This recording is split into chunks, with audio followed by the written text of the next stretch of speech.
पागलों को सिर्फ उनकी अम्मा टाइम देती है, उसके अलावा नहीं को टाइम देता। बुखारी में भी है, मुस्लिम में भी है, काजी अय्याज ने शिफा में भी लिखा है। हजरत अनस बिन मालिक रज़ी अल्लाह ताला अन्हु फरमाते हैं, बड़ी अहम मीटिंग जारी थी, अहम मीटिंग। एक पगली बीबी आ गई, दीवानी पागल, आके हुजूर के सामने खड़ी होगी, मीटिंग जारी थी।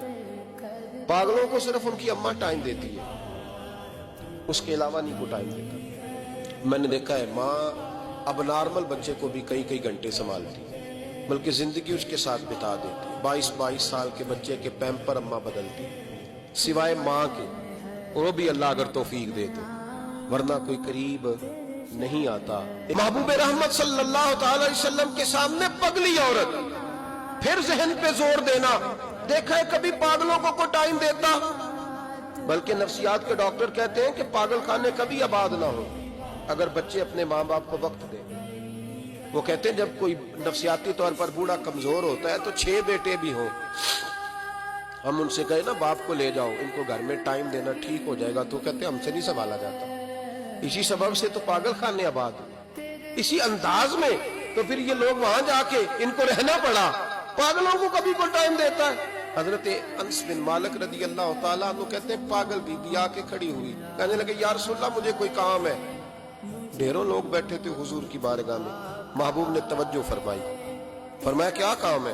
कहते हैं हुजूर ने कहा ही था क्या काम है कि उसके कबीले वाले लोग बोल पड़े। कहने लगे या रसूलल्लाह ये तो पगली है, दीवानी है, ऐसे ही करती रहती है, छोड़े। कोई ऐसे गैर जो है वो लफ्ज भी नहीं थे गैर महफूज, हुजूर ऐसे ही करती रहती है, दीवानी है। लेकिन जनाब अनस बिन मालिक कहते हैं हुजूर अलैहिस्सलाम को ये लफ्ज इतने बुरे लगे कि मैंने चेहरे पर आसारे गजब देखे।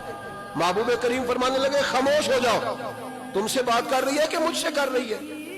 तुम में से किसी को उसने आवाज दी, मेरे पास आई है, लेके पहलू में गमे उम्मत नादार आए और उम्मती उम्मती कहते हुए सरकार आए। फर्श वालों के मुकद्दर का सितारा चमका, शोर उठा के गरीबों के तरफदार आए। नबी करीम अलैहिस्सलाम ने फरमाया तुमसे बात कर रही है कि मेरे साथ कर रही है? या रसूलल्लाह बात तो आपके साथ, मैं चुप करो, फिर जवाब मैं दूंगा। महबूब अलैहिस्सलाम उठ के खड़े हुए, फरमाया क्या बात है, करो, पगली है, जमाना कहता है पागल है, क्या बात है? कहने लगी हुजूर यहाँ नहीं करनी, मैंने अकेले में करनी। हजरत अनस कहते हैं हुजूर को अकेले में ले गई, सारा मदीना गुजर के सहरा आ गया, रेत पे हुजूर को बिठा लिया, महबूब बैठ गए, मैं भी पास था। कहते उसने अपने दुख छेड़ दिए। कहने लगी हुजूर मदीने के बहुत सारे लोग मुझे पागल समझते हैं, मेरे अपने भी मेरी बात नहीं सुनते, बच्चे मुझे रोड़े मारते, या रसूल अल्लाह कोई वक्त पे खाना नहीं पूछता, वो जो सवाल करती मेरे महबूब तसल्ली के साथ जवाब देते। कहते हैं ये वाह बीबी थी जो हुजूर को बातों में टोक भी लेती, पगली थी ना बेचारी, टोक भी लेती हुजूर को।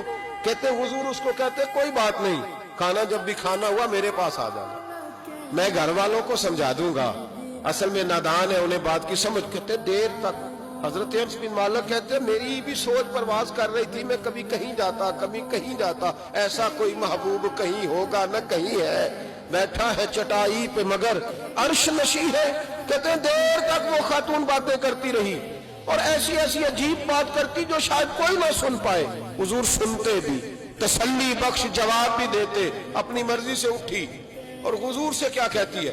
कहती है मैं अब थक गई हूं, आप जाइए, मैं थक गई हूं, आप जाइए। महबूब अलैहिस्सलाम फरमाने लगे इस तरह कर, अभी तो तू जा, लेकिन दोबारा जब तेरा दिल करे तू आ जाना, मुझे कोई रोक ठोक नहीं है, जब तेरी तबीयत चाहे।